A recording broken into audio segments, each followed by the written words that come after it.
The opinions expressed in the following programs are those of the participants and do not necessarily reflect those of Rogers Cable or Rogers TV.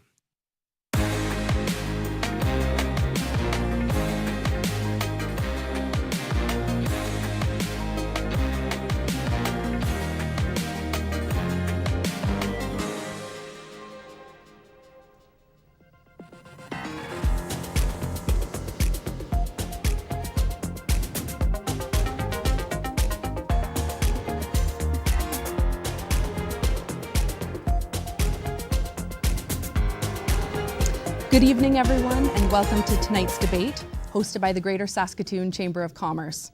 My name is Margot Orr-Stevenson, and I'm the Director of Issues and Government Relations here at the Chamber, and I'll be your host this evening. We're thrilled to have you all with us as we discuss key issues outlined in our YXC election pledge, which focuses on ensuring Saskatoon continues to grow and remains competitive into the future.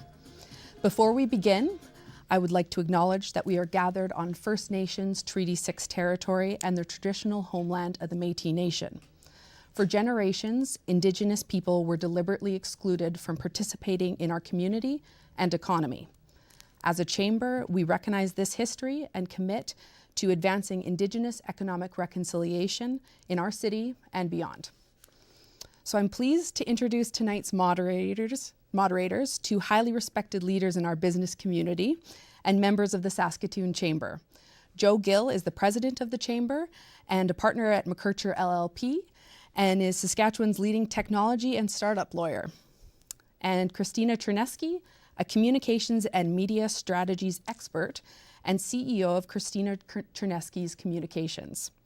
As a Canadian radio and television journalist, Christina also shares her expertise by teaching others how to launch their own successful podcasts. Together, they will be guiding our conversation this evening. So welcome to you two. So as per the Chamber's policy, the top 4 mayoral candidates who have actively engaged the Chamber throughout the election process have been invited to participate in the official debate. So let's introduce tonight's candidates. So first off, we have Don Atchison, has over 2 decades of service to Saskatoon, including 13 years as mayor. Thank you for being here.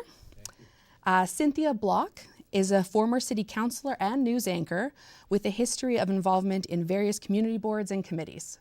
Thank you very much. Cary Tarasoff has extensive expertise in urban planning and infrastructure with a background that includes military service and a commitment to community service. Thank you for being here. And Gordon Wyant served as a trustee for Saskatoon Public School Board, city councillor for Ward 5, and MLA for Saskatoon Northwest since 2010. He's held key positions in provincial government, including Deputy Premier and the Minister of Justice. So thank you and welcome candidates this evening. So before we begin, I'll outline the format and rules for tonight's debate. We want to ensure a respectful and engaging conversation on key issues. The debate will consist of 3 rounds.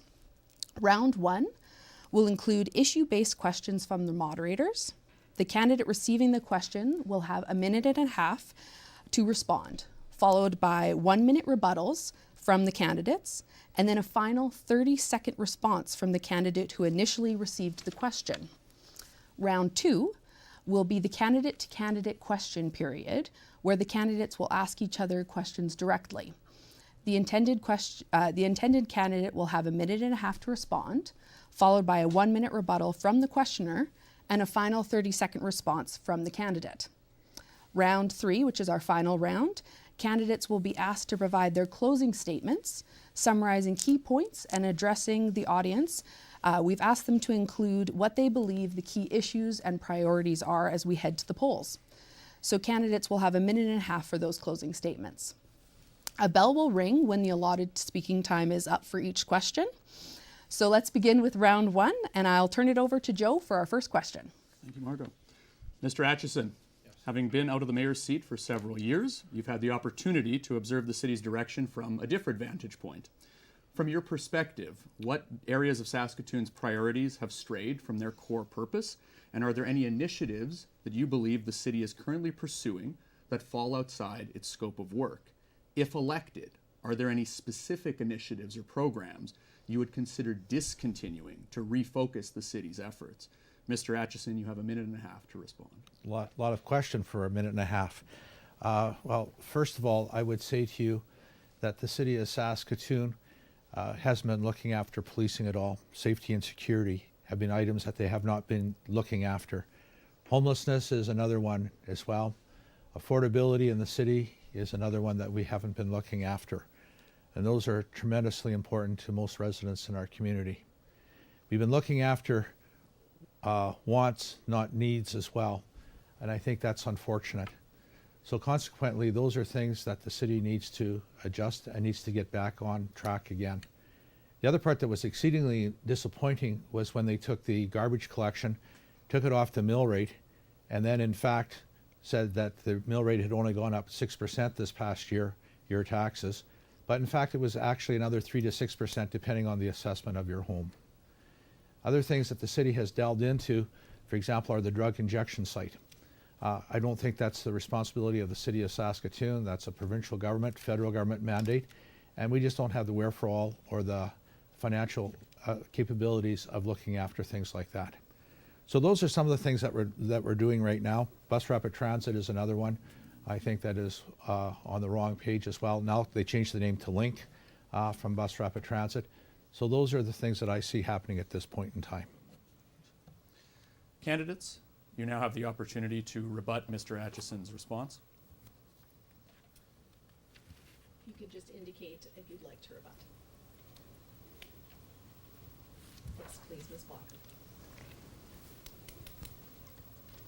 So I think I just first like to say that it would be really great if other orders of government were taking the responsibility for their jurisdiction. Unfortunately, I just don't think that the residents of our city want us to squabble about jurisdiction when we're facing very serious issues in our community. And so there's no question that over the last number of years, the city has spent more money on policing, on PACT, where we go out with crisis and police together, trying to figure out where to place homeless shelters. All of these things cost our city money, but we also know that our residents expect us to solve it. So my plan is to make sure that we're working urgently together to work with the province, and it's a federal emergency as well, and we need to make sure we're working with Ottawa. And I also think that we need to work with other communities across the country to make sure that we are advocating together. Those are my comments. Thanks. Thank you. Mr. Wyant. Well, thanks very much. Well, the Chamber has recognized the fact that that the city's taking on responsibilities that are the other roles of other levels of government. There's been lots of support that's come from the provincial government in a number of ways. PACT, and I'll disagree with Councillor Block on this, is funding that comes from the provincial government to support the PACT teams with the police. But we need to make sure that we get back to the core services of government. And every time we stray outside the core mandate of our city, nature loves a vacuum. So as soon as there's a vacuum, somebody's going to pick it up. And I think what we need to do is make sure that we get back to the core services of government, looking to other levels of government to ensure that they're funding the priorities that they're responsible for. If you want to know what your core business of government is, just look at your tax bill. They're all listed there. Police, fire, infrastructure. Those are the things that we need to spend time concentrating on, getting back to the basics in this city, delivering the products, delivering the services that the people of Saskatoon expect from their tax dollars. And I think that as we stray away from that, we lose the ability to properly fund those core services. So part of our plan is to ensure that we get back to basics, to properly fund the core services that the people of this city want and expect from their city council. And Mr. Tarasoff. Saskatoon has spent at least 8 years looking at how to provide outdoor washrooms, and to no great success so far. It's been brought up many times at council, over and over and over again, with no simple solution, and yet possibly there is. I've put forward one. But recently they wanted a washroom by Avenue M, and luckily Comfy came forward with a location. The city bought the building for 50 grand. The program was, cost for running it was $600,000, supposed to be for 5 months. Instead, it was done for just about 2 months, and the cost is $500,000, and they're touting it as a great success. $35 a visit every time somebody used the toilet. We can do better. we have to seriously start preparing to do better, and asking the tough questions is the best way to get there. Thank you. Mr. Atchison, I'll turn it back to you for a 30-second response. Okay. First of all, the province has been very gracious in giving us an additional 37 officers. I think that's exceedingly important. But the downtown's being neglected. Riversdale's been neglected. People don't feel safe going downtown anymore. They refuse to go downtown. Windows are broken, all those things. On top of it, this new housing accelerator plan with fourplexes being allowed to be built almost anywhere in the city is a total disaster. Wait till you have one built next to your home. You won't be very happy about that either. Thank you. Let's move forward here. Ms. Block. People are suggesting that there are strong similarities between yourself and former Mayor Charlie Clark. Similar ideas, for example, proposals. What are the key differences in approach and direction or ideas between yourself and former Mayor Clark that voters will notice if you're elected? Well, I think if you check my record, Christina, you would know that we haven't always agreed. I think in principle, many of us on council would like to see our city grow in a responsible way that is modern, so that we are creating a 21st century city that helps all people thrive.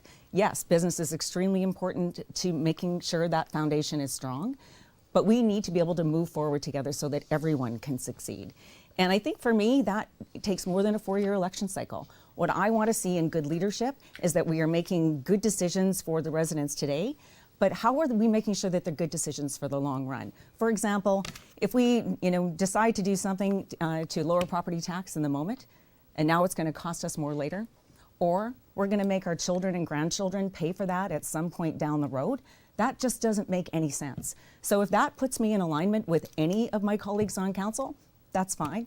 But I'm telling you that I have my own plan about how we need to move forward, and I would think that you will find that it is quite significantly different in terms of the relationship building piece, the piece that I understand needs to grow foundationally in order to have that wide angle lens of all of us together, creating a city where all people thrive, not only today, but to make sure we're solid and future ready. Thank you. Candidates, you have a chance to rebut Ms. Block, if you want to indicate who'd like to. Gord Wyant. Well, thanks very much. And with all due respect, Councillor Block, 63 times last year when there were proposals brought forward to trim the budget, you voted lockstep with the mayor. You voted lockstep pretty much with every issue that's come forward to City Council over the last number of years. And I'm not sure how the people of Saskatoon can expect you to vote any differently in terms of how you're going to proceed with the city if you were the mayor of Saskatoon. So, in terms of your voting record when it comes to supporting the mayor and his particular strategy in terms of moving the city forward, I think the public has the right to be a little skeptical in terms of a different direction that you're going to bring to City Council.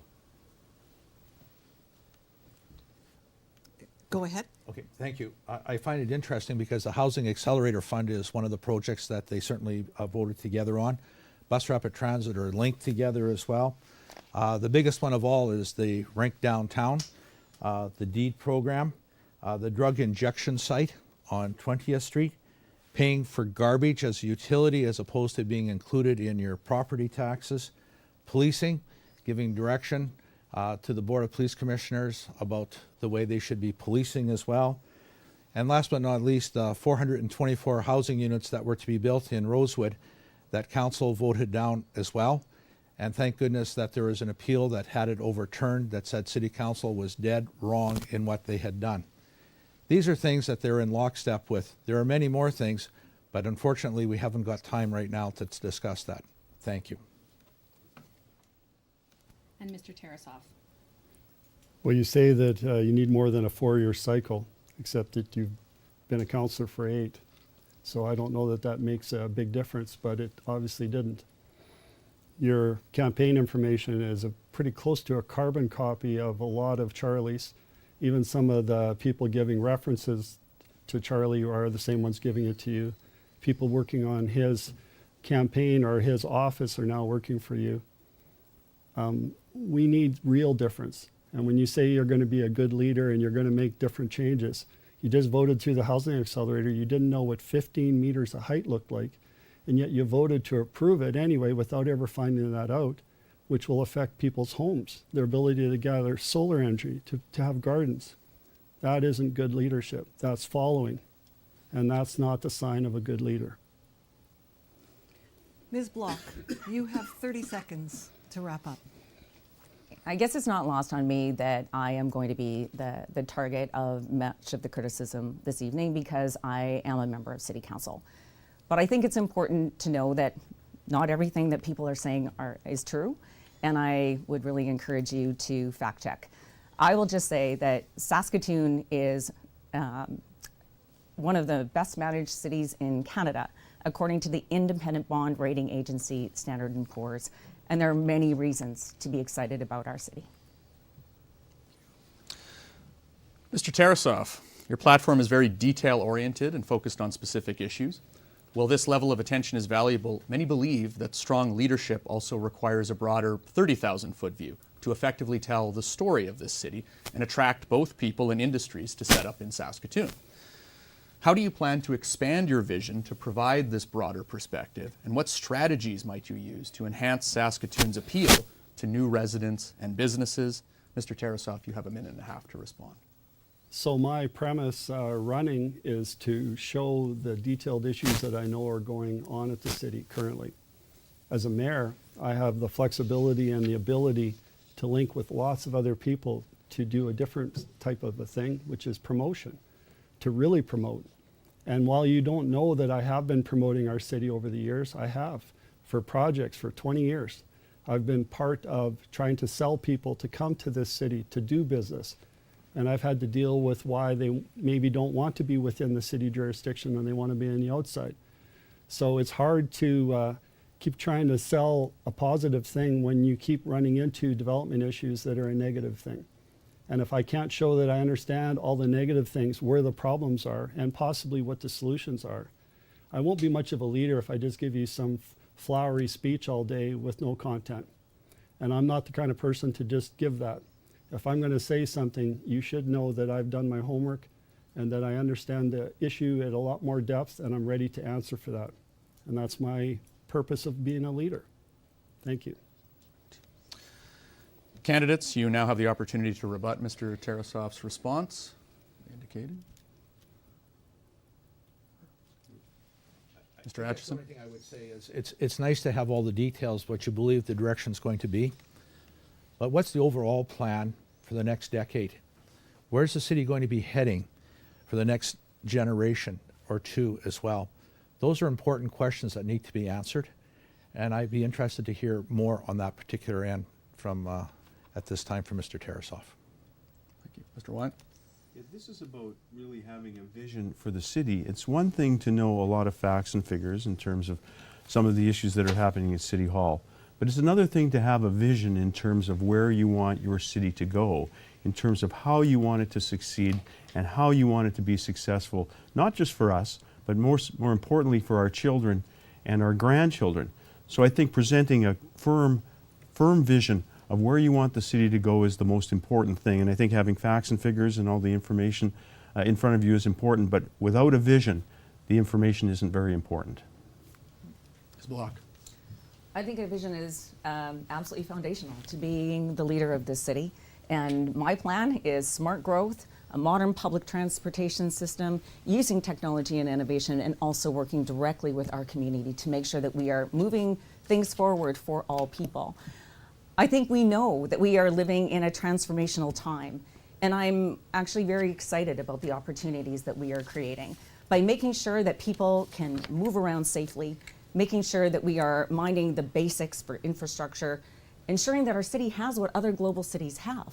This is intricately important both for affordability and in terms of how we get people to stay and thrive here. If we don't understand how those pieces are connected, we're going to lose the opportunity for residents who come here to stay here, to want to pay property tax here, because we have what other cities have. Modern infrastructure, a safe city, and a city that thrives with modern amenities. And that's all part of my plan. Mr. Tarasoff, you have 30 seconds to reply. Well, if we're talking about safe streets, we don't have that right now. Having a dream is one thing, but that dream often turns into a nightmare, which has been the reality.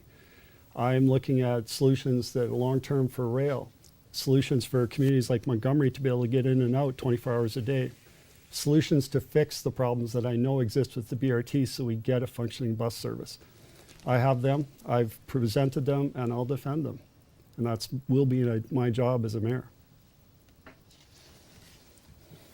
Mr. Wyant, during this last budget cycle, the Saskatoon Chamber proposed implementing universal and targeted cuts across all city-funded departments to establish a more competitive and affordable tax rate. That's similar to common practices in the business sector. What specific changes would you propose to improve the budgeting process moving forward, and how would these changes address the concerns raised by residents and the business community? You have a minute and a half. Thank you. Well, I've always maintained in the conversations that I've had with many people around the city that we don't have a revenue problem in this city. We have a spending problem. I've developed an 8-point budget renewal plan, which will see City Council take control of the budget with an efficiency audit by the city auditor to make sure that we're spending our money in an efficient and effective way, that we're making sure that we're spending our money on the services that the people of Saskatoon expect us to deliver on. I'll put a cap on departmental spending. I'll put a freeze on management hiring, but I won't put a freeze on frontline services. We need to make sure that we have enough people who are delivering the frontline services to the people of Saskatoon that they deserve. We need to make sure that by putting a cap on the mill rate increase, that we're putting some controls in place to ensure that we bring our budget in within a reasonable amount.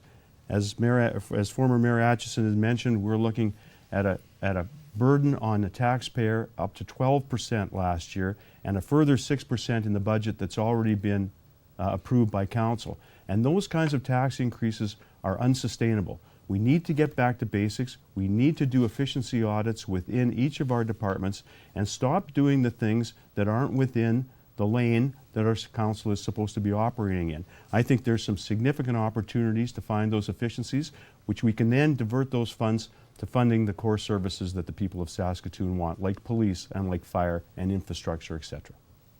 Other candidates to rebut. Mr. Tarasoff. So we didn't make our financial audit that was supposed to be done last fall. We still don't know it. Significant audit about our debt level, everything. Going into election, I wonder what that might have shown. There's another audit that was due in May that has a lot to do with fusion, which is costing us more than it's saving us already. We don't currently have an auditor that works for the city. That's a problem on its own. So when you talk about having all these audits, it's kind of nice to have the person actually at the city that does that job. There's a whole bunch of things that keep getting lost. We have so many reserve accounts, way more than Edmonton does. And sometimes they don't even know what money is in these accounts, we've found.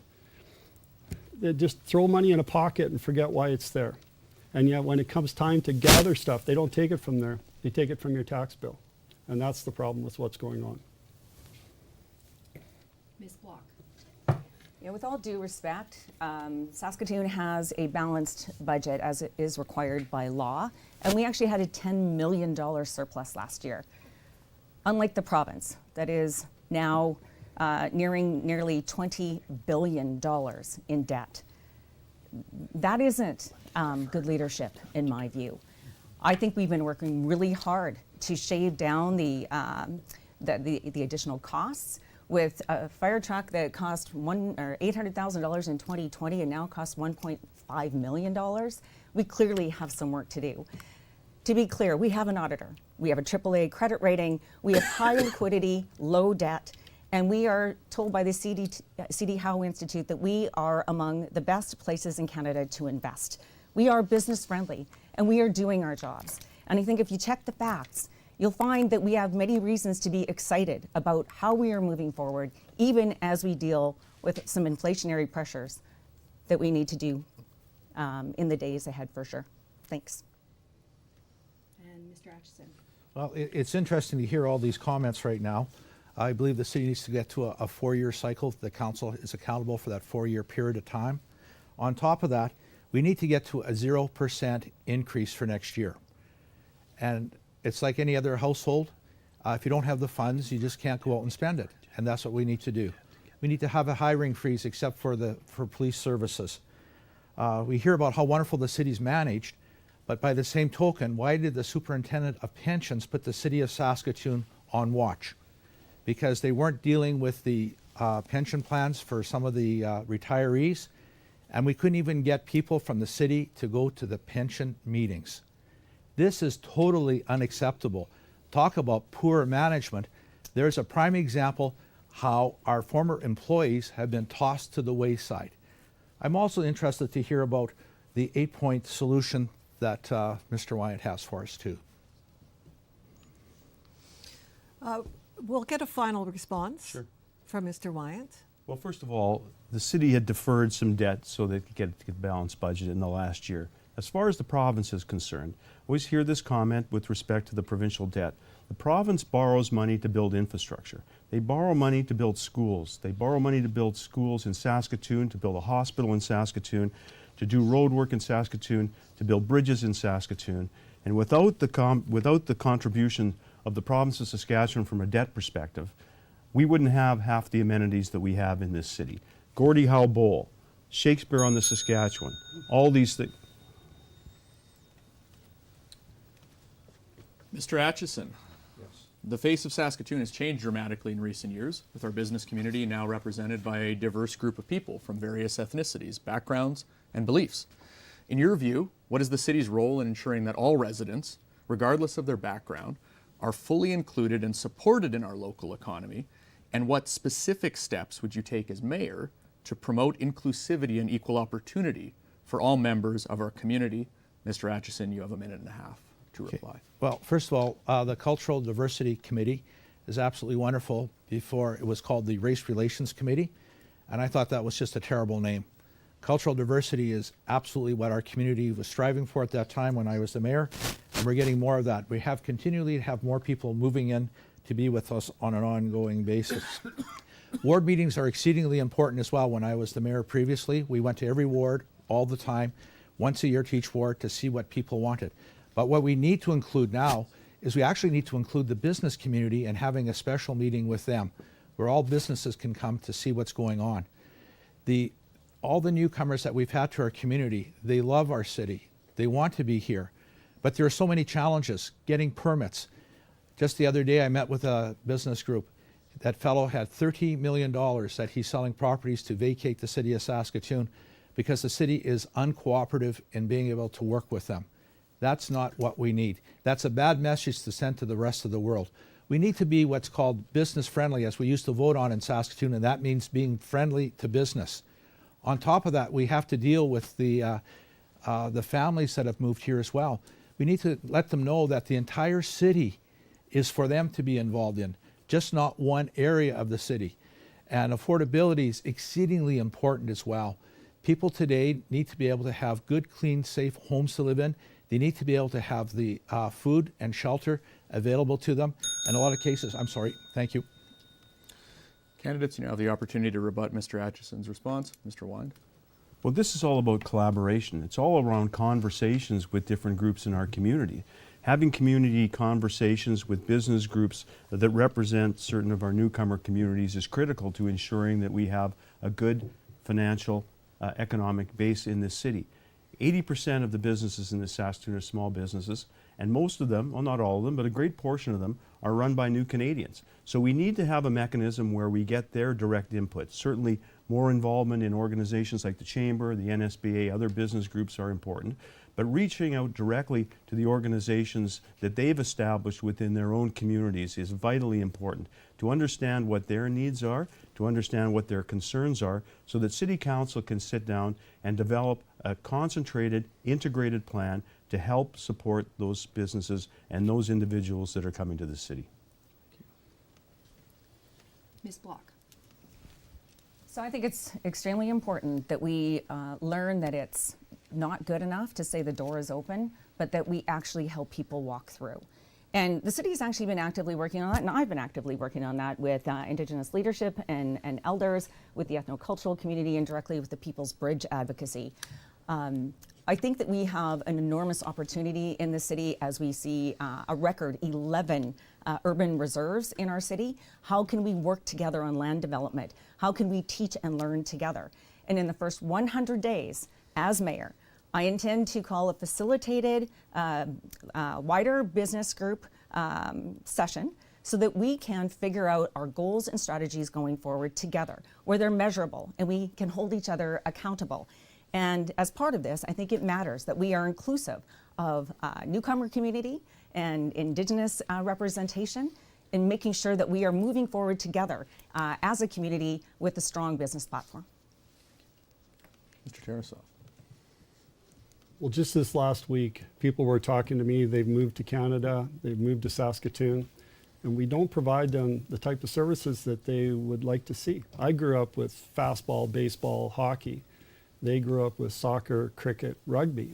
And one thing specific, cricket seems to be a real issue, is that they don't have good fields. And there's over 1,000 players in the city leagues. And we can do better, but there's been not enough effort at the city level. There's all this talk, but not a lot of action. And really, a cricket field is not as major of an enterprise as, say, a hockey rink. So when we grow out our city, or we're looking to infill our city, we need to look at not just doing the same things we've always done, but we have to add the diversity that entices them to want to stay here and enjoy their life here like we do. Thank you. Mr. Atchison, you have your 30-second reply. I think the other things that need to occur is with the faith-based community. They've been tremendous in the past. They've helped out with so many newcomers. The first newcomers, though, they need to be applauded for all the hard work that they've done. City of Saskatoon needs to be able to purchase a chip. It's about $50,000 with literally all the languages of the world on it. We can include Indigenous languages too, so when people come to our community, they can phone City Hall and they can get the type of assistance that's required immediately or via text as well. Safety and security is still the number one concern for them too, just like everyone else.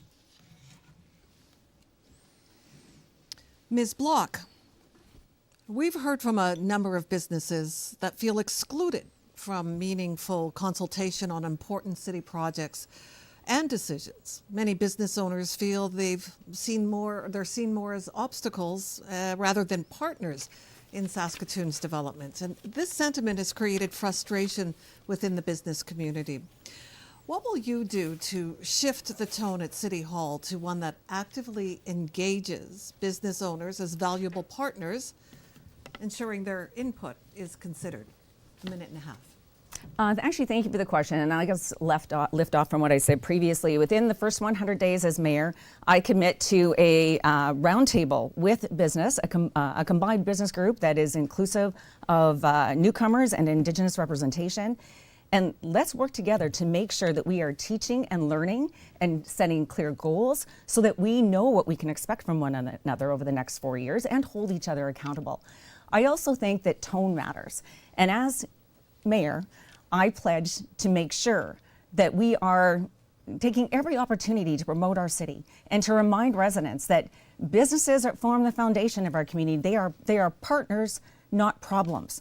That we are able to have a conversation in ways that not only help businesses to feel that they're included and make sure that they are, make sure that we are actively listening and making changes as we can, but also making sure that that's getting reflected back to our community. I think that is a pivotal piece. I also am calling for a business connection hub, which will be critical to make sure that permitting and licensing goes forward, more like a concierge service though, so that there's really an opportunity to say all of these things that are complicated, that are bureaucratic, should be handled in one pile. And over here, businesses should be able to focus on the things that they do best. And that's my pledge. We've got a chance for a rebuttal. Mr. Tarasoff? So if you're playing Charlie bingo at home, you can take a square. Round table is already on the board. And that's a common theme from Charlie's previous mayor campaigns because that's all he talked about. He was going to have round tables on everything. We're talking about the same people that he was going to have round tables on. So the person who worked with him for 8 years is probably going to run similar meetings with a similar type of intent with no real direction. Business needs real direction in our city. Our city administration create rules, and then it may not be the best rule to facilitate business. Too bad. It's good for us. You guys have to adjust. It's the wrong order. They should be in the service industry. What's best to facilitate your business? How can we help you? Not to skip the rules, but to make the rules easier and faster. So nobody jumps the queue, but the queue is much quicker to go through in the first place. Thank you. Thank you, Mr. Wyant. Well, it's true, tone needs to come from the top, and partners, the City of Saskatoon needs to act as a partner, not as an adversary when it comes to business. We've seen a situation over on 20th Street where a small business was fined $18,000 for being a little slow in taking out a business permit. That's not acceptable in the City of Saskatoon if we want to build relationships that create the economic opportunities for people to succeed in Saskatoon. I agree that a business liaison officer at the City of Saskatoon is a reasonable thing. We can work through a lot of the challenges that come as a result of the red tape at City Hall with reductions in red tape. And I think that we can do that without adding any individuals at City Hall. I think it's a great idea in terms of being able to shepherd businesses moving forward. We also need to move forward in thinking about how we can develop a homegrown procurement policy to make sure that Saskatoon businesses are taking full advantage of any contracts that are being issued by the City of Saskatoon, not like what happened with the BRT with $300,000 going to a Vancouver firm for a rebranding. And Mr. Atchison. Thanks very much. I think we need to get back to the proper type of attitude of yes, we can, yes, we will. We're going to get the job done with you. The problem we have is the permittings as well. We need to be able to reduce the permitting time, and the city treats it like it is a monopoly, which it is, and they need to be able to be accountable, and if they don't turn the permits out in time, there needs to be a reduction in them. They could in fact end up paying nothing for a permit at all. Matter of fact, the city could end up paying the person applying because of the tardiness of the city. The other thing we need to have is an accelerated system for permitting once again, kind of like Pure Later. You need it tomorrow, you pay more. The other thing we need, they talk about concierge, what I'm really talking about is a sole person that when you come in, you're attached to that particular person and they take you right from the beginning, right to the end to make sure that you get your permitting done for you. They look after your problems. Saskatoon looks for reason right now not to do things as opposed to looking for reasons to do things. And that's one of the biggest problems I hear on an ongoing basis. And a final response from Ms. Block. So more than permitting and licensing, a business connection hub is designed to literally do all of the pieces. If somebody needs utility changes, if there's a sidewalk issue, an ingress or an egress issue, that's what it is designed to do. I sit on the Saskatoon Regional Economic Development Authority board, and I can tell you there are already people who are so invested in how we are going to attract more investment to our city that I think we have a good connection already to start the foundation of how to create that business connection hub as quickly as possible. Mr. Tarasoff, you've been known to engage in some forms of name-calling and finger-pointing when you disagree on certain issues or decisions in the past, which has led to your being banned on the city's social media channels and ignored at times by decision-makers. Now, given this history, what can we expect of this behavior if you're elected as mayor? And more to the point, how will you build consensus within the community and city council on key issues? You have a minute and a half to reply. So being banned on the city website is kind of interesting because actually it was the city solicitor that said I was wrong and inaccurate, didn't know anything about chemical buffer. And now the city has a disclaimer for the chemical buffer for public safety, including their new land sales, which would kind of mean I was right. And because they pushed so hard back at me, I pushed so hard back at them. And that's what I'm known for. But I went in polite for many years first. We tried to find out stuff about the land branch. I remember attending a meeting not too long ago with the Chamber of Commerce, in fact. And for some reason, there was some discussion by the Chamber at the time about finding ways to exclude our ability to ask simple questions. And that's uncomfortable. So when people are angling to limit your ability to speak, I fight back to get against that as well. But we have to work with people, you're absolutely right. But they have to learn that we put in an awful lot of work and they need to work with us too. Because we are working off facts, not a guess, not a dream. And we work hard at it and we find a lot of things that seems to be missed by everybody. BRT engineers, city engineers, planners. So maybe it's worth just giving a little bit of respect and give a 5-second listen every time we want to say something. That's what I would say. Thank you. Candidates, you have the opportunity to rebut Mr. Tarasoff's reply. Mr. Wyant? Well, I think it's really important for city administration and city council to hear what people in the community have to say. They might not like what people in the community have to say, and as long as it's been delivered in a respectful way, I think it's an obligation of Saskatoon City Council and the administration to listen to the concerns that people have. Far too often, we've had decisions that have been made by Saskatoon City Council without any adequate consultation, without listening to what people say. There's lots of experts in our community that have lots to add to the conversations that we're having, whether it's infrastructure, whether it's budget, whatever it is. And I think it's very important that we ensure that we keep the lines of communication open and that people at City Hall have the respect to listen to the people that have opinions with respect to any issue that comes forward. Mr. Atchison? I think one of the things, again, is getting back to ward meetings, taking staff members with you. I think that's exceedingly important. They need to be able to hear what the concerns of the public are. Not from politicians, not through letters, but directly from the public. Open and transparency, they continue to tell us all the time, but I have to tell you, I just don't see it there. When you look at the deed with downtown, there was very little transparency there. Look what happened with River Landing and how we dealt with that. The Circle Drive, South Gordie Howe Bridge, the Mississauga, the traffic bridge, all those things were dealt with in a very open and transparent way. People heard about them on an ongoing basis in the media. The other thing that we need to look at also is when the meetings are actually held. Are we there to serve the public, or is the public there to serve council? And we had that change where we took meetings from the evening into the afternoons again. And I would suggest to you that was probably a significant error, and that we need to go back to that again so that the general public can get to the council meetings after hours when they're finished work. Thank you. Ms. Block? I'll just say again that I think tone at the top matters. It's important that we are listening to all voices and that we are doing our homework. It is also important that once you have done that work, that you can move forward and make confident decisions. And so as we move forward in partnership with many folks in our community, the business community is a partner. Our administration is also a partner.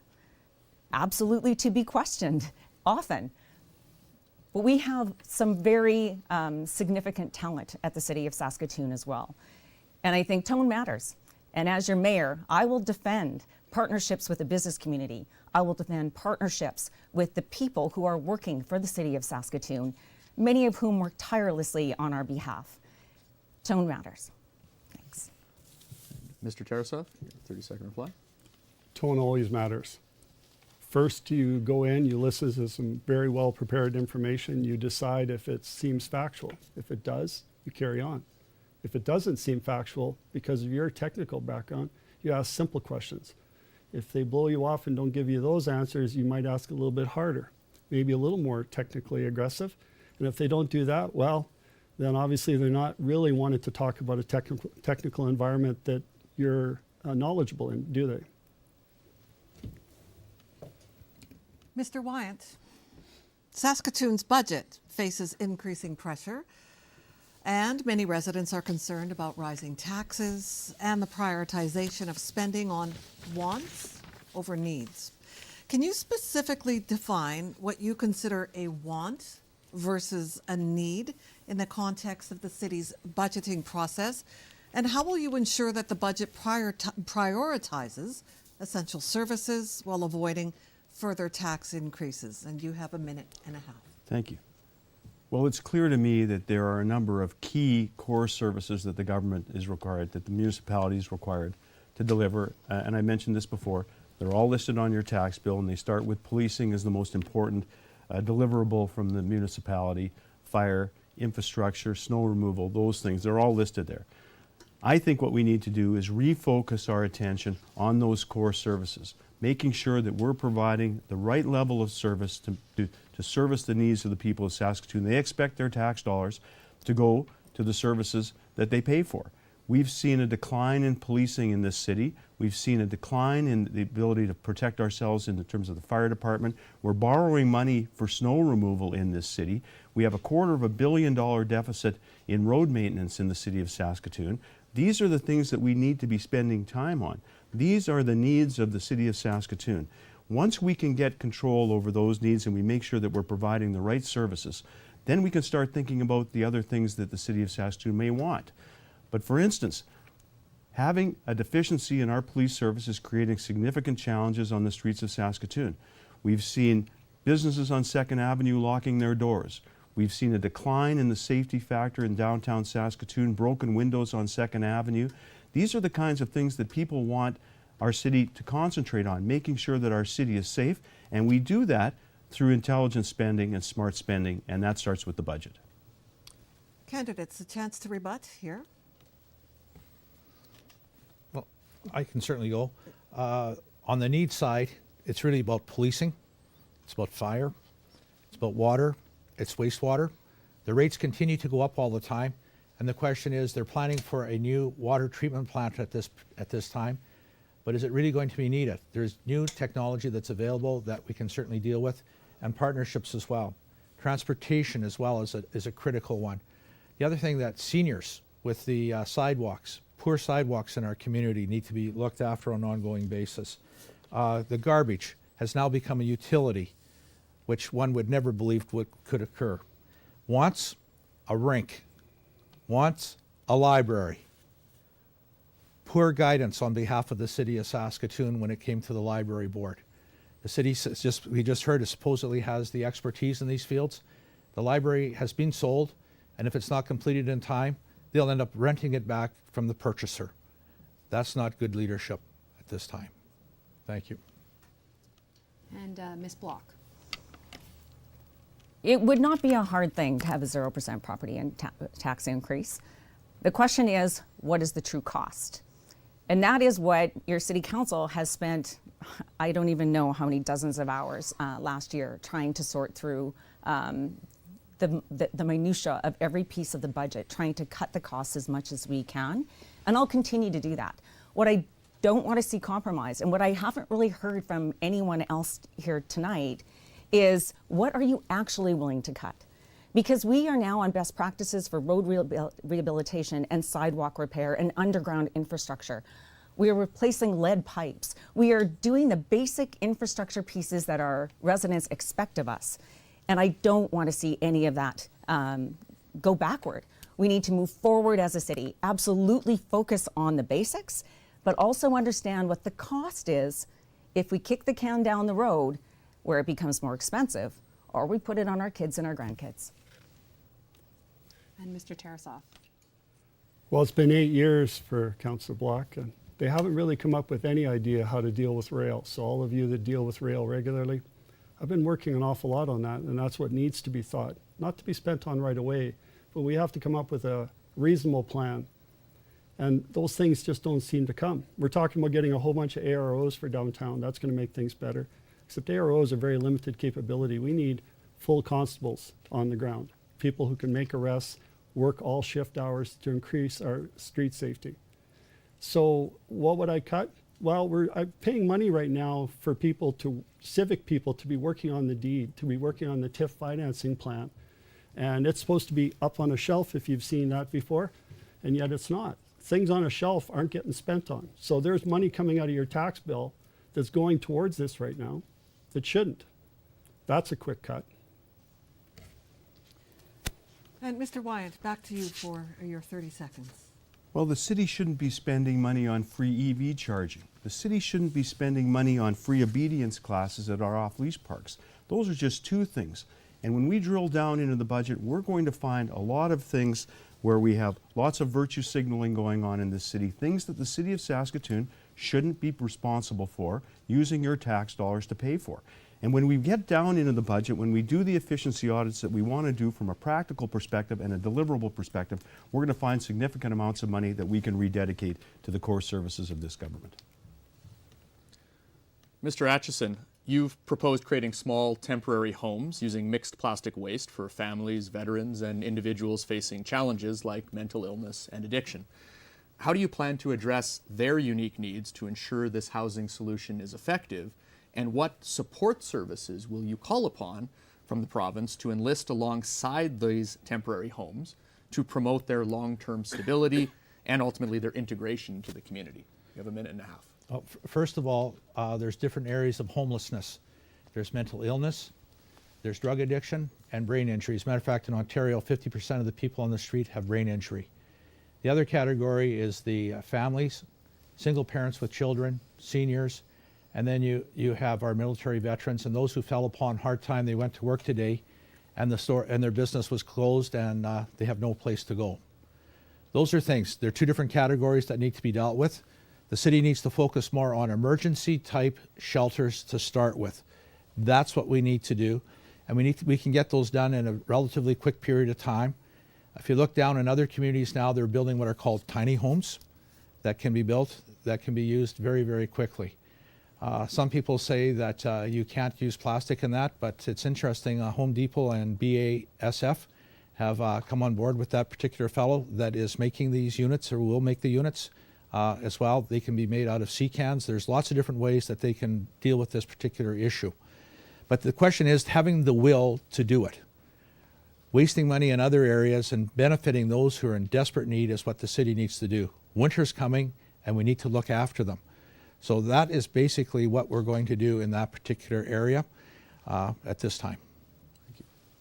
Candidates, you have the opportunity to rebut Mr. Atchison's response. Mr. Tarasoff? So you may not all know my background, but at one point in my life, I was the research and development manager for Vanguard Campers in North Battleford, as well as modular home builder in Wyant. I can tell you that this is not going to be a quick fix. It may take many, many years to try to prove out that concept. There's no certification, no CSA, no motorhome association certifications. No, it doesn't meet the building code. And then we have the issue about where are you going to put all these things that require services. If you're going to put 100, as I've heard Mr. Atch say, where are you putting 100 of them? In parks in the city and with no services, no sewer, no water, no power? Are you going to put propane bottles to them to heat them? That's the problem about having a dream. The dream has to be based somewhat on reality. And too often we're getting dreams that sound really good and people take a bite, and what they don't realize is that they're biting something that we're going to keep paying for a long time without getting the outcome. Thank you. Ms. Block? So sheltering is a provincial government responsibility, and we know what we need. We need to get people off the streets into safe housing and also transition them out of homelessness. Again, mental health and addictions, a provincial government responsibility. Nobody wants to hear the squabbling about jurisdiction. But what we do need is a plan to figure out how municipal taxes are not consistently being used to help solve this problem. Through policing, through choosing locations for homeless shelters, all of the additional admin time. This is not good use of our time or our resources. What would be helpful if we could sit down at the table and work together.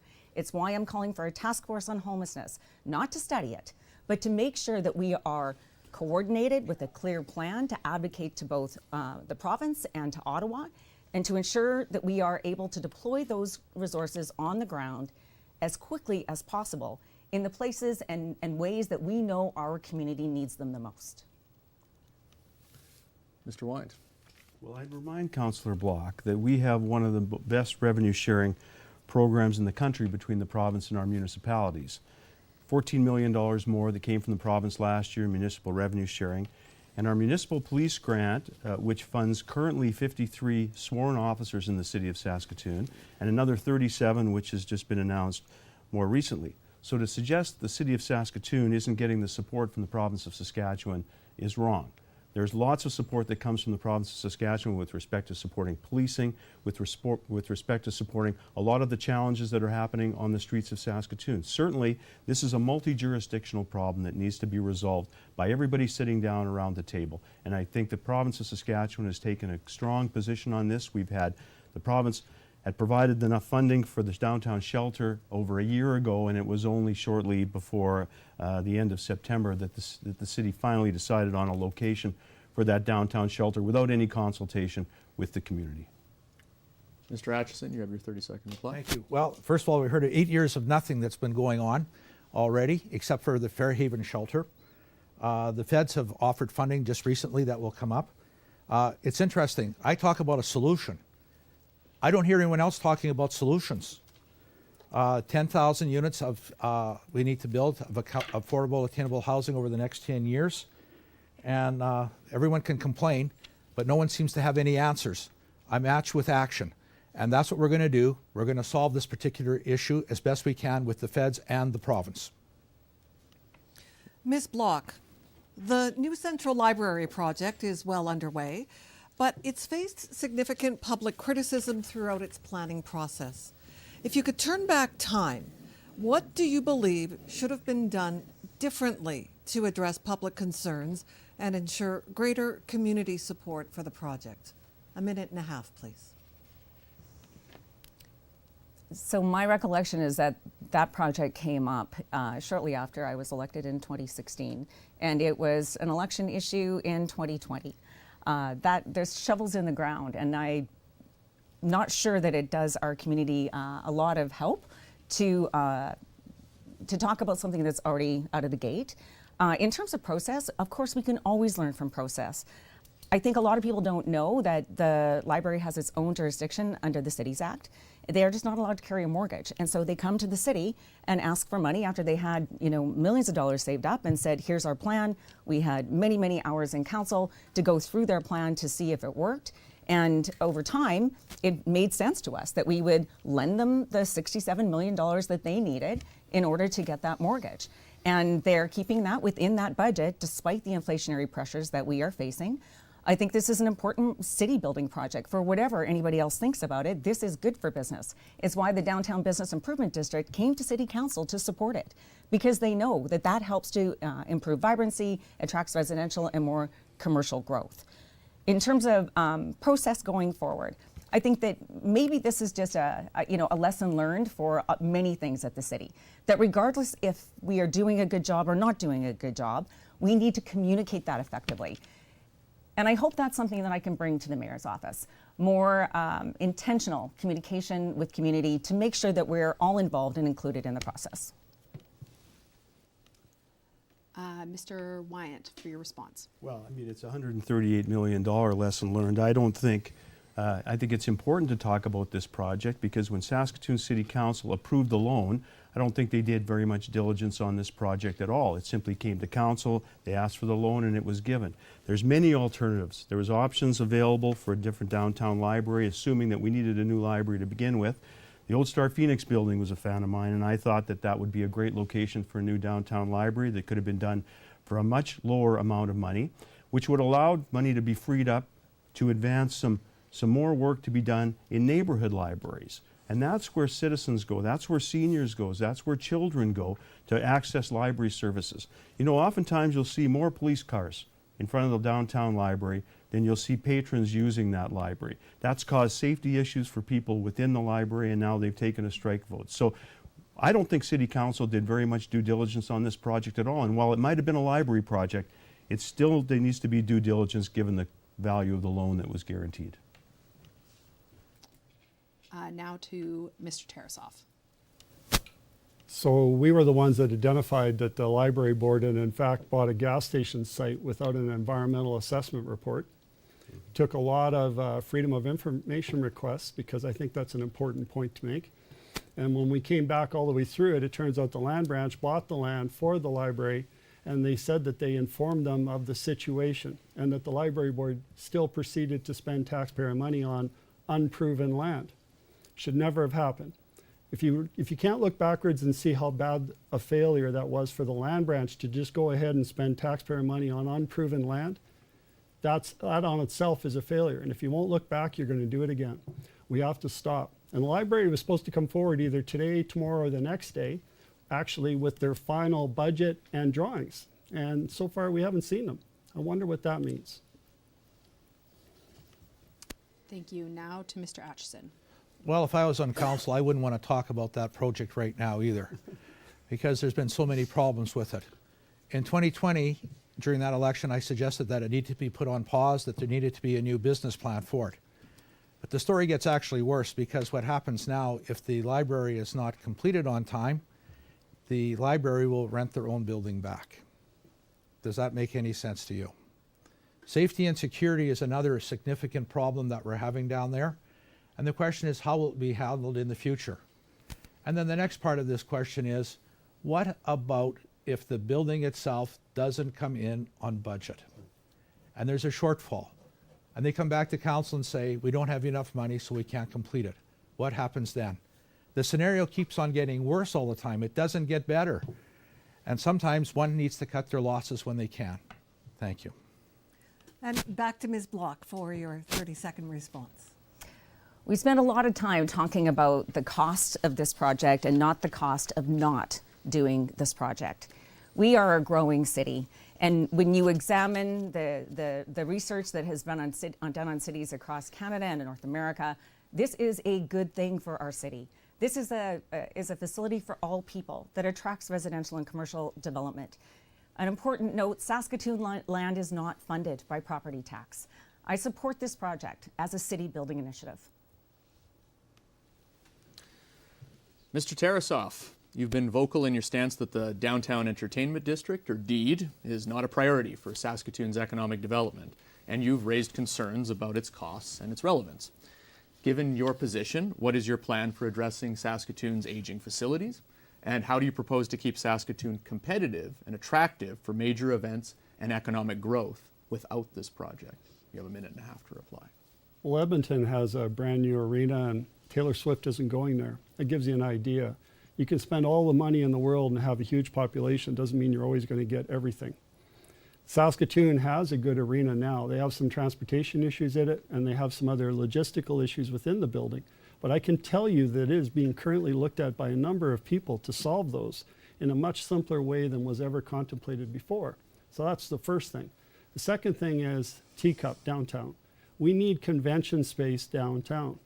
We need a larger convention area to draw larger conventions 7 days of the week, morning, noon, and night, and they will come and go all the time.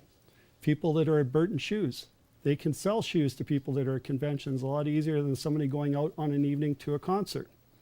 Lots of business, and hotels will be busy. So we can start this in an incremental way. And I've been told that the federal government would contribute $100 million for us for a convention site, but they won't give it to us for an arena site. So the convention site is the easier way to bolster downtown and build up small business that has been getting depleted. And then maybe something like Princeton Towers can convert into a hotel or condos. Those are different strategies, but they only see that as viable once they see that there's an actual goal in the area. Thank you. Candidates, you have an opportunity to rebut Mr. Tarasoff. Mr. Wyant? Well, I support downtown revitalization. I was proud to be a member of Saskatoon City Council that pursued the River Landing development, and that's been good for downtown Saskatoon. It's been good for development. It's been good for revitalization. I just don't know how we're going to pay for the deed. I've seen the funding model, and I've seen the flaws within the funding model. I see a tax increase as a result of the subclass that's going to be imposed on hotels. And even the mayor himself has said, once this project proceeds, there's going to be an impact on the mill rate. We have other priorities in this city. I agree with Mr. Tarasoff with respect to the expansion of convention space at TCU Place. That's important for bringing more people downtown, for revitalizing some of the downtown hotels, which are just now recovering from COVID. So I believe in that part of the project. I just don't know how we're going to pay for it, because I don't expect either level of government to be able to provide the kinds of funding levels that we need to build that project downtown. So for me, I'm not supportive of it. Thank you. Now we'll go to Mr. Atchison. I think the number one thing that has to happen before we do anything is get downtown safe and secure. Until people feel safe and secure, they're not coming downtown. Edmonton has that particular problem right now. They say the rink is going to be about $625 million. Edmonton's 5 years ago was $625 million. Calgary's new rink is at $750 million, but with all the environmental things that the city of Saskatoon aspires along with Calgary, they're now estimating it to be at $979 million. The problem with the convention center that we're hearing right now is it would be wonderful, but they're not making it the right size. It's too small. They need to have it much larger than what it is. And then on top of it, the funding, where's the funds all going to come from? Do you think that the federal government and provincial government, when they have problems with housing and medical at this time, are going to fund this particular type of program? I think not. So those are some of the things that we have to deal with. And it will, in fact, cost you money on your mill rate, because they've already said that they require a $500,000 operating grant for it on an annual basis. and to Ms. Block. I feel sometimes we focus in on the minutia and don't look at that bigger picture, and I don't think that it's accurate to reflect what this is actually going to mean for our city. The entertainment district is a infrastructure project like any other. If we had to rebuild the Gordie Howe Bridge today, it would cost about the same as the estimate right now for the downtown event and entertainment district. I think the difference is that we can all see ourselves in the district and maybe not, a piece of roadway infrastructure. We have done our due diligence. We have a funding strategy. And I think this is going to be a way to reduce property tax by attracting taxation through residential and commercial development.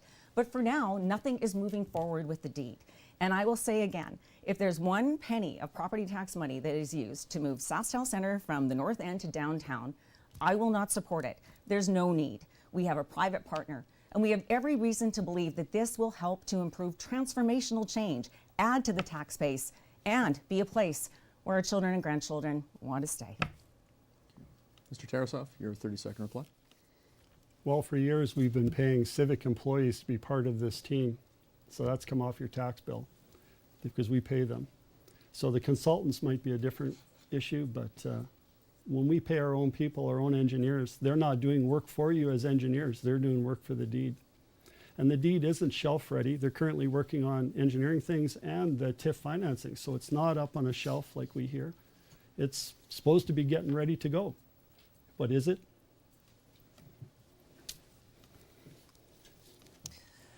Mr. Wyant, the Government of Canada's Housing Accelerator Fund, or HAF, aims to help local governments build more homes quickly and increase affordable housing. Saskatoon's adopted this by allowing multi-family dwellings in previously restricted residential neighborhoods.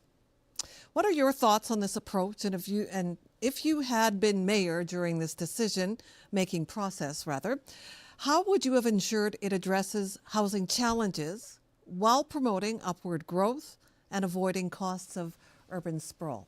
1.5 minutes, please. Well, I think there's some great opportunities within the Housing Accelerator Fund for more density within the city of Saskatoon. What I objected to, and I went to a number of those public meetings, I came away with more questions than answers, most people did. It really throws a wrench into some of our existing historical and older neighborhoods. People who are now looking at seeing potentially having fourplexes built on their house, on their streets, where they bought houses in an R1 or an R1A zone expecting to see single detached houses built. I think it's a bit of a challenge when we see those kinds of things happening, especially in a blanket approach. I think there was a different way to do this. I think that there was a greater opportunity to renegotiate that agreement with the federal government, to create some of the other opportunities that we could have through that Housing Accelerator Fund, but restrict some of the issues that are affecting some of our core neighborhoods. I've had experience negotiating and renegotiating agreements with the federal government, and I don't believe that deal was carved in stone. I think there was an ability to go back to the government of Saskatchewan or the government of Canada and renegotiate elements of that and make that a Saskatoon project, a Saskatoon contract. So I think that there's some failures within the Housing Accelerator Fund, especially around traffic, around parking. Imagine down in certain areas of the city the parking challenges that they're going to have if builders build fourplexes without any parking. So I think there's some real challenges with it, but basically in terms of increasing density, there's some good parts of it. Candidates, you now have a chance to rebut Mr. Wyant's response. Mr. Atchison. Well, first of all, I think it's an absolute disaster. It will destroy the character of the city of Saskatoon. Our historical neighborhoods will in fact be ruined. We have enough rental properties in those areas already. On top of it, they said that it couldn't be changed. Well, I can tell you right now, we did stacking, which had never been done before on Circle Drive South Bridge. We were absolutely able to change gas tax, first city to do that, where we got 2 extra lanes on Circle Drive North, the overpass as well. The infrastructure within that particular area of these are going to have to be torn up at some point in time to accommodate it. And if they don't, then they're not part of the agreement. On top of that, I would go back to the federal government again and reopen the negotiations. Other cities have different deals. This deal we have, I would say to you, is a bad deal. And that we rushed through this because they wanted to get it done before the election. We need to go back. We need to talk to the feds. There's a federal election coming up. They said they're going to change the rules. and we need to look at that as well. Thank you. We'll now go to Ms. Block. We have an urgent housing crisis in our city, and I think that it is important that leaders weigh all of the evidence very carefully before we make a decision. I too think it was rushed, but we weren't given a choice. My colleagues here will tell you that we could have negotiated a better deal. I worked hard. I talked to representatives in Ottawa from 2 political parties, and both made it very clear that keys indoors along public transportation corridors will be critical and key to accessing federal infrastructure dollars in the future. I think it matters that we carefully consider that, especially with $41 million on the line for affordable housing. The attainable housing part of that upzoned, will make it easier for people to have better housing options in their area. And my plan, working directly with the Saskatoon Home Builders Association, will create incentives to ensure that the density is happening along the transportation corridor to minimize the impact into the neighborhoods. And next to Mr. Tarasoff. So she's talking about keys and doors along the corridor, except that that's the corridor part. That's not the housing accelerator part. And she doesn't know the difference, and she was voting on it. And that should tell you something right here. She's made significant errors in her judgment and the way she voted because she didn't understand what was happening. So right now, the city's got real issues with stormwater. We're going to take out existing houses, which could be used for aging and placing bungalows, for example, throw them in the dump, which we're supposed to be restricting what goes there. We're going to build a fourplex, which is going to have more runoff. It's going to use more sewer, more water, more gas, and we're going to have more cars on the road.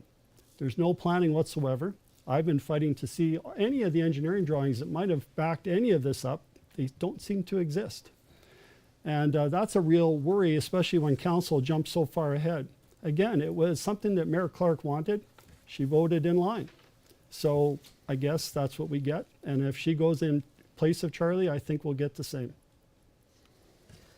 And Mr. Wyant, your 30-second response. Well, Councillor Block, you know that you sent an email out to your constituents in Ward 6 saying you had grave reservations about the Housing Accelerator Fund, and then you voted to support it.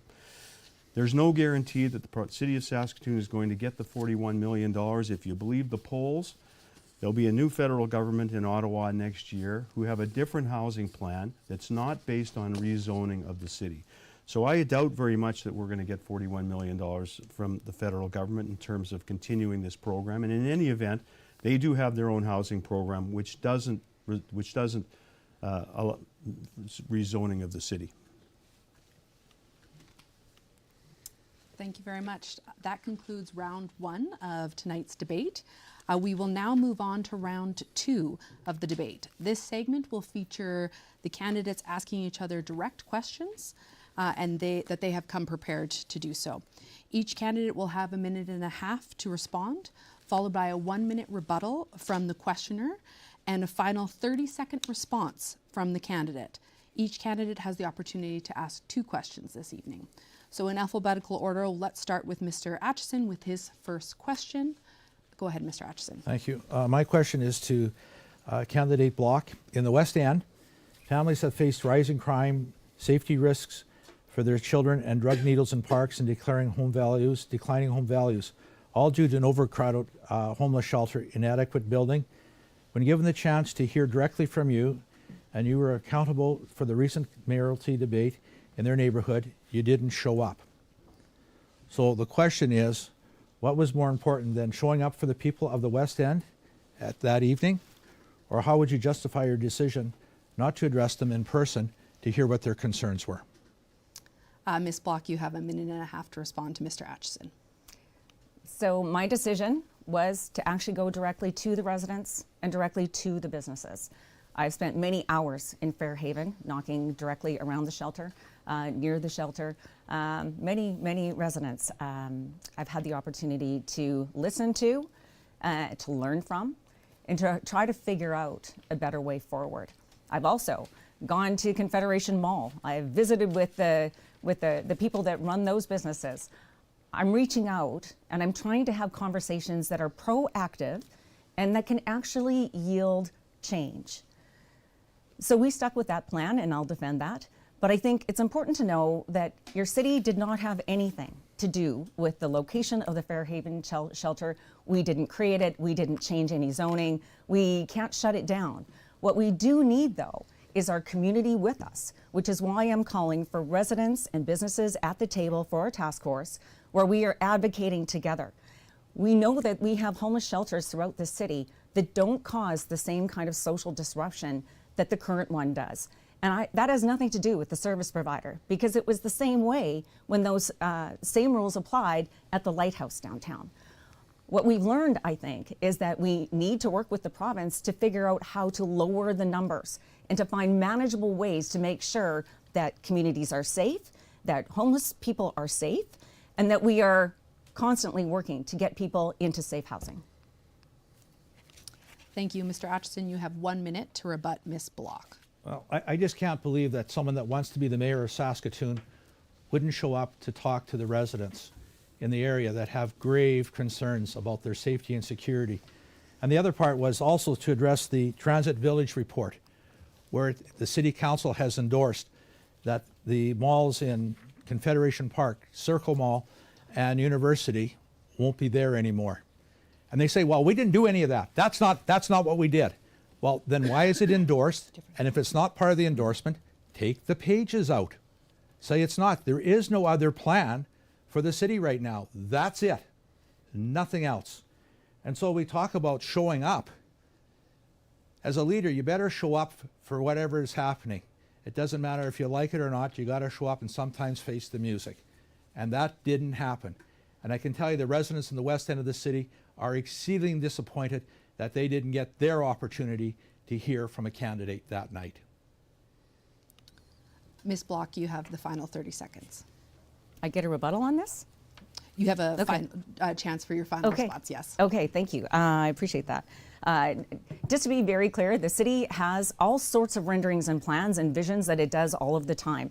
Some of it actually happens, but it's important that we're planning for the future. And if you're interested in plans, I highly recommend you go check out the City Centre plan that was created together with our community over several years. And I feel like every one of us can see something of ourselves in it, regardless of what we like about our downtown. But it's important to know that there are no plans to do anything with Confederation Mall. It is a rendering, a vision. Thank you very much. We'll now move on to Ms. Block for your first question. Thank you. So my question is to Mr. Wyant. You know what has been happening in Saskatoon with the homelessness situation. The city has been begging for a long time for the province to stop the changes that were made to the Saskatchewan Income Support Program, something that you acknowledged at a Sanctum event recently. The city has also been begging you for more funds and supports for transitional housing. This is all the jurisdiction of the province, and you were a cabinet minister with the province for 12 years. So my question is, why didn't you use the tools of power when you had them? Well, we did use the tools of power. There was many contributions that have been made to the city of Saskatoon through CBOs that are operating within the community that provide services to the people of this city. I know that there's a proposal in front of the Minister of Social Services, whoever that's going to be, to deal with the issue of rents that are currently not being paid to landlords. We're hoping that he's going to be receptive to that proposal. But it's wrong to suggest that the province of Saskatchewan hasn't been actively investing in community-based organizations in this community. And I want to speak specifically about the shelter. You know, you mentioned this earlier before. While the city of Saskatoon has that shelter over in the west end of Saskatoon, and the province of Saskatchewan made that building available to the tribal council, it's the city's responsibility to ensure that that building is compliant with the zoning. There is no way that that building meets the definition of a special care home, and that's your responsibility as a city councilor and as a city to make sure that the buildings and the facilities that are operating within the city of Saskatoon are compliant with the zoning. There's no facilities out there for showers. There's no reasonable facilities out there for bathrooms. There's no facility out there for a kitchen facility. People are sleeping on benches, and the definition in the provincial legislation around what constitutes a special care home, that building is non-compliant. And yet the city of Saskatoon did nothing with respect to ensuring that it was compliant before it was opened. Ms. Block, you now have 1 minute to rebut Mr. Wyant. So the zoning is compliant based on all of the information that we have from our solicitor's department. But I think this actually poses a bigger question. Why would the province choose a location and a building that doesn't properly support people who are unhoused? That's a whole other question that I think needs to be answered. I think that this also doesn't address why we still have the Saskatchewan Income Support Program in its current form that creates more homeless people every single day. And landlords will tell you that. And I think it also speaks to the whole piece about transitional housing. This is, where you have mental health and addictions to support wraparound supports for people who are homeless. These are provincial government jurisdictions, and we are not seeing changes that are helping to support what we are seeing on the streets and what we deserve to see in terms of making sure people are safely housed.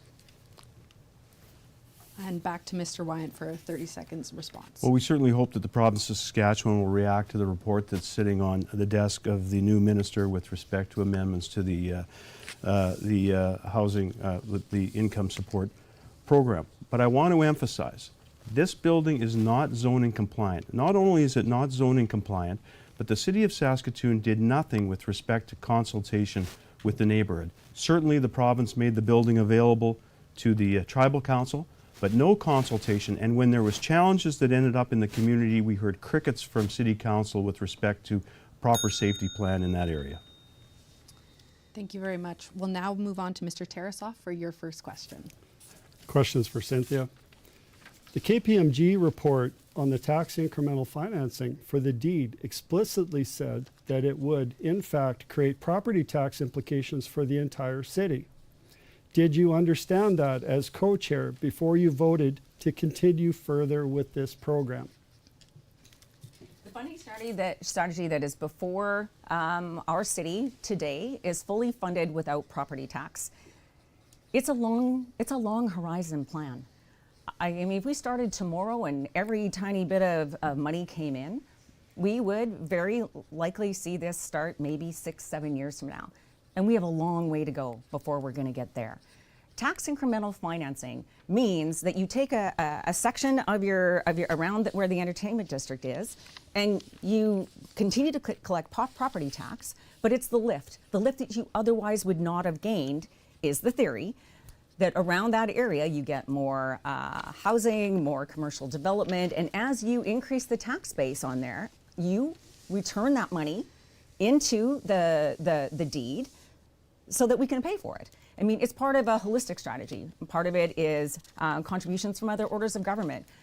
Some of it is inclusion of having a contribution from the accommodation sector. The folks that have the most to gain from the deed going forward should pay for it. I think that's what residents expect, and I'll continue to state that there should be zero property tax impact for moving SaskTel Centre from the North End to downtown. It just doesn't make any sense. And back to Mr. Tarasoff. Thank you. I really wish after all these years that she fully understood this, but she does not. Mayor Clark was on Evan Bray's radio show, and he actually admitted that the program will cost the rest of the city a certain amount of tax increase. And the problem is when she says about taking all that growth within the area and it'll just go to pay the deed, the lift, as she said, that's true. But all the costs for that lift, all the extra firefighters, and as she said, expensive fire trucks and police officers and maybe snow removal, all of that will be borne by everybody else in the city. So for 30 years, you're going to be funding inwards all of that extra operational cost for that lift, because that lift doesn't pay for itself. And she should know that. And for your final 30 seconds. It sounds like the overall growth paying for growth argument, and it's true. When we grow outside the city, fire, police, those kinds of expenses end up being a collective cost.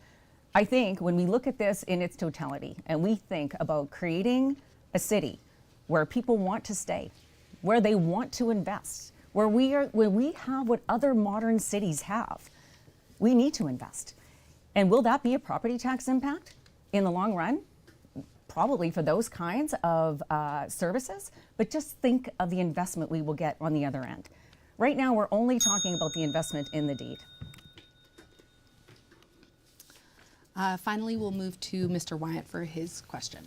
Well, my first question is going to be to Dawn.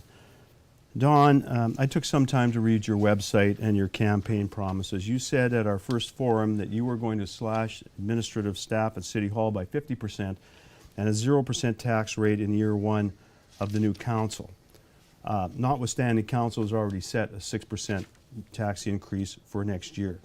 A promise to avoid taxes while funding large-scale projects like a new bridge, rail relocation, frequent bus service, 10,000 affordable housing units, that just doesn't add up in my math. So let's just remind you of the facts. These projects aren't small, and they're not budget-neutral adjustments. They're multi-million-dollar investments that affect every taxpayer in Saskatoon. History tells us that when you last led Saskatoon, Saskatoon experienced an all-time record-high 7% increase in a single year in taxes, and that was 2014.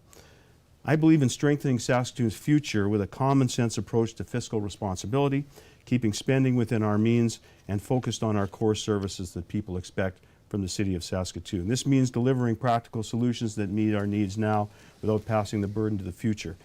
So here's my question. You promised no new taxes while pledging to fund projects with price tags that reach into the millions of dollars. How exactly are you going to balance that? And what services are you planning to cut to offset those costs? Or is it just time to admit that Saskatoon taxpayers are going to face another tax rate hike as you as mayor? Mr. Atchison, you have a minute and a half to respond to Mr. Wyant. Okay, thank you very much. Well, first of all, we did say that we were not going to have a tax increase in 2025. And how are we going to do that? We're going to have a hiring freeze. We're going to look at except for police. We're also going to look at our capital reserve, capital replacement as well. Those are three of the things, plus there's some others as well. But the 10,000 attainable affordable housing units, that's over a 10-year period. That's 1,000 a year. And that's with the faith-based groups, non-government organizations, private sector that will all be involved in that.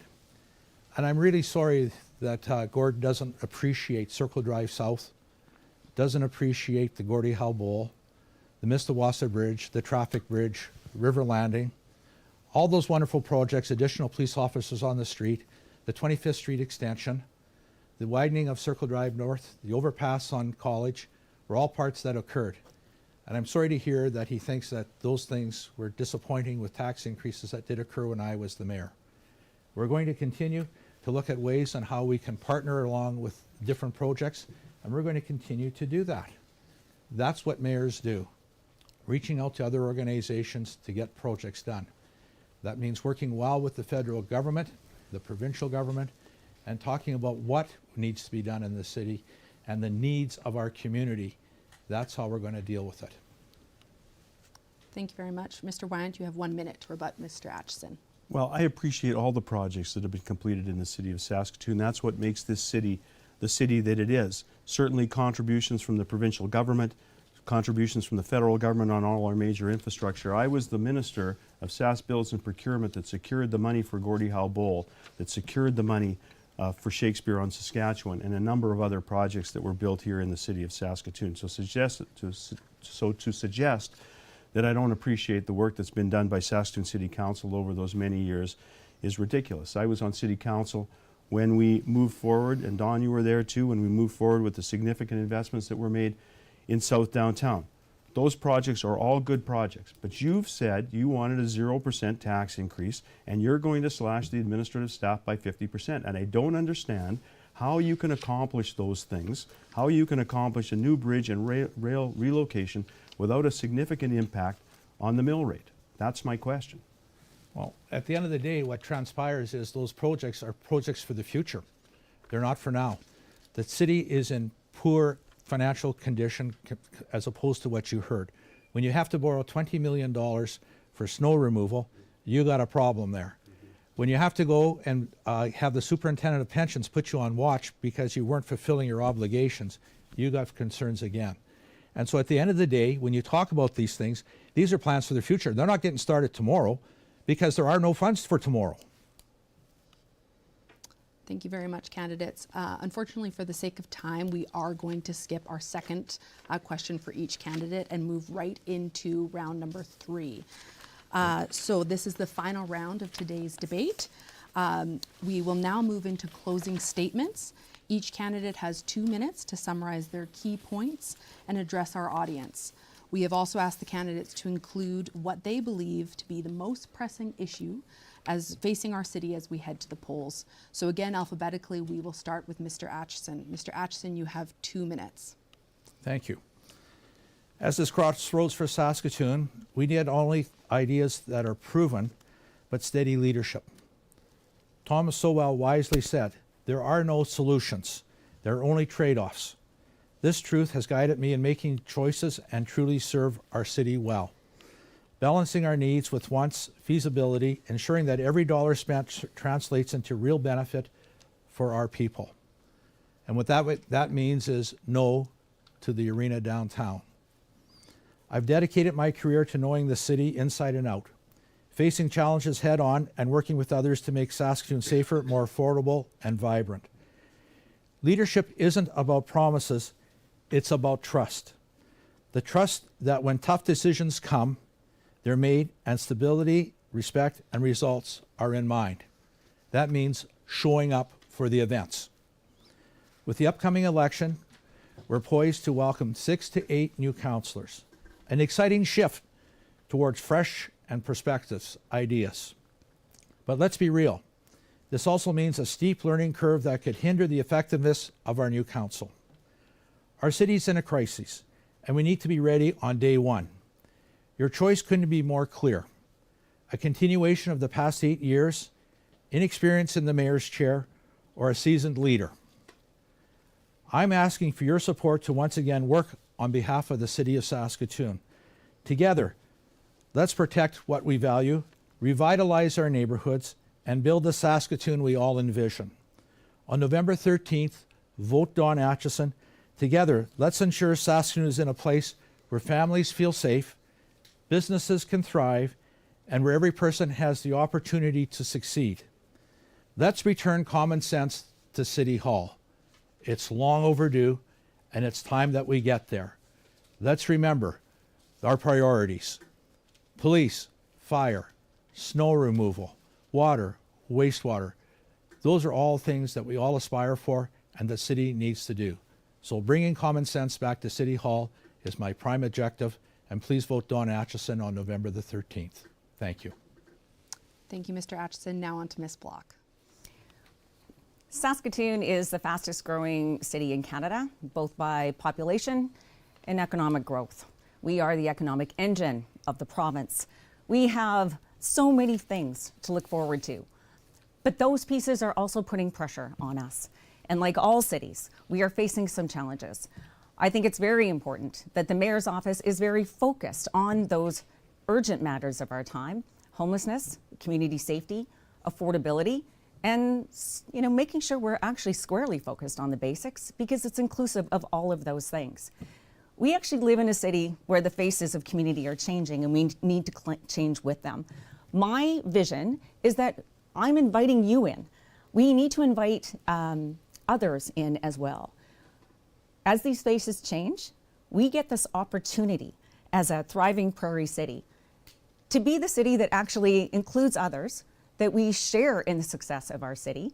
One thing I didn't get to talk about tonight that I wanted to was grocery stores. There's a model in Ontario that I think is very exciting, where we can actually bring grocery stores where people live, support local businesses, and also a good way of life, and build strong communities. It's important to me that we understand that for every meter of roadway and underground infrastructure that we create as a city, we become more expensive. My plan is to make sure that we're growing more inward and upward along transportation corridors, so that we are easier to get around, easier to afford, more housing options, and that we are focusing amenities near either the core or where those transportation links exist. That's what helps us to ensure that we are attracting more residents, more commercial development. And I think Saskatoon needs to be a place for all people. I pledge to roll up my sleeves and work with you for a better Saskatoon. Thank you very much, Ms. Block. Now on to Mr. Tarasoff. So we talk about grocery stores. How about food security? How about 1.2 million that was spent on the farmers market, which is not really about food security now, is it? we keep spending money in ways like this and creating these complicated things that don't turn out. That's the problem at City Hall. People don't ask the right questions. They give high-level 30,000-foot statements, and they don't read the documents in front of them half the time, and then they go ahead and just vote for it anyway because it's on an agenda and they've got other things to do. We have to be a little bit more detail-oriented. I may be more detail-oriented than most people want to be, but that's what the leader could be.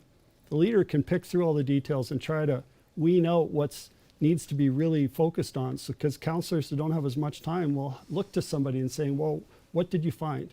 Well, here's what I found. I found the BRT doesn't work right now on First Avenue. I found that the deed has serious design flaws. For the amount of money that they're trying to spend, they haven't figured out parking properly, and the building itself and the access is a problem. I found that, and I'm not even working for the city yet. As mayor, I can sit in on committees and get all the information that would help me make better decisions and help me talk to my team and work with my teammates to explain to them why something could be a problem in the future if we keep going this way. So we stop problems before we have them. That's what a leader's really got to do. A leader's got to formulate a whole bunch of people's decisions, try to find a path and see if he can get consensus in this case and move ahead. I am a leader. I've always been a leader, and I was trained as one, and I'm ready to serve again. I want to serve my community. I want to serve Saskatoon into the future. And I want us to prepare us so that when companies come knocking on our door, they find the viable place for them to set up their operations. So vote for me, please. My name is Cary Tarasoff. And you can start on the 1st of November, I heard. You don't have to wait till the 13th. Thank you. Thank you, Mr. Tarasoff. And last but not least, to Mr. Wyant. Well, thanks very much. And thanks very much for joining us today on the television. You know, it's time, from my perspective, to get back to basics and to bring some common sense back to City Hall. Your taxes have gone up almost 12% over the last year, and they're going up another 6%. That's the largest tax increase in our city's history after Don Atchison's increase back in 2014. We founded this campaign back in June on 3 principles: safe streets, smart spending, and accountability and transparency at City Hall.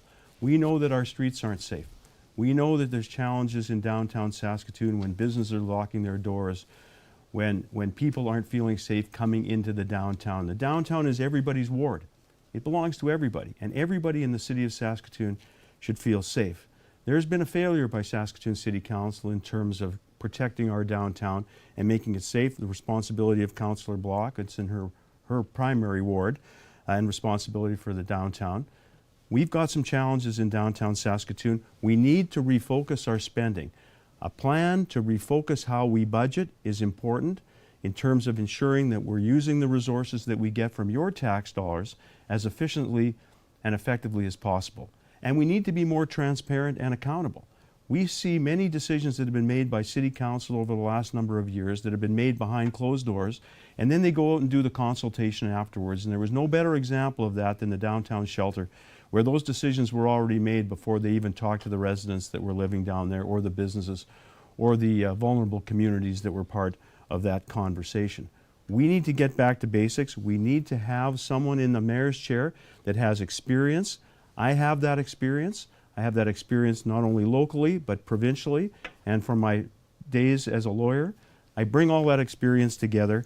I think the 4 years, we can't afford another 4 years of mismanagement of the city of Saskatoon, so I ask on November 13th to vote for me, Gordon Wyant. Well, thank you very much to all 4 of our candidates, Cary Tarasoff, Don Atchison, Gordon Wyant, and Cynthia Block, for their participation and thoughtful answers this evening. Thank you very much. I'd also like to extend a heartfelt thank you to our moderators, Joe Gill and Christina Cherneski, for expertly guiding tonight's discussion. And finally, thank you to everyone here for joining us virtually and online and engaging in this important conversation. We hope tonight's debate has provided valuable insights into the visions and policies of each candidate. If you missed any part of tonight's debate or would like to rewatch it, the full recording will remain available on our social media channels. As a final reminder, don't forget to head to the polls on November 13th to vote for your next mayor, city council, and school board trustees. Your vote is vital in shaping the future of our city. On behalf of the Greater Saskatoon Chamber of Commerce, thank you very much.